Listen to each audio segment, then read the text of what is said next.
Angola-Mauritanie. Match spectaculaire, victoire 3-2 des Angolais avec des magnifiques buts. Rencontre qui avait lieu également à Bouaké où se trouve toujours Cédric Ferreira. Cédric, ce n'était pas l'affiche la plus attendue, surtout dans une journée avec de tels chocs, mais on a peut-être assisté au plus beau match depuis le début de cette compétition finalement. C'est vrai qu'on a assisté à un match spectaculaire avec beaucoup d'occasions, beaucoup de buts.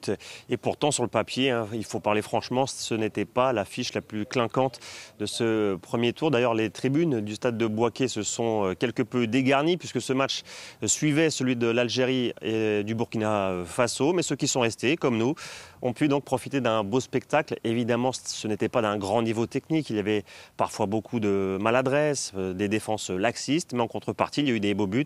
On pense à cette frappe lointaine d'Aboubakari Koïta de la Mauritanie. On pense aussi au doublé de Gelson Dalla pour l'Angola, qui a marqué un très beau but sur une action individuelle. L'Angola qui surprend dans ce groupe quand même, avec 4 points en 2 matchs. Les Panthères Noires sont quasiment qualifiés. L'Angola qui avait tenu tête à l'Algérie, qui là signe une victoire 3-2 contre la Mauritanie. Ils sont quasiment déjà en 8e de finale. Les Angolais, il leur suffira de valider cette qualification avec au moins un résultat nul contre le Burkina Faso lors de ce dernier match de la phase de groupe. Merci beaucoup Cédric Ferreira. On vous retrouvera évidemment ce dimanche pour toutes les nouvelles affiches dans cette Coupe d'Afrique des Nations. La Mauritanie qui a bien résisté, qui a offert des magnifiques buts. Mais pour vous, ça va être trop compliqué de tenir tête au Fennec dans le dernier match?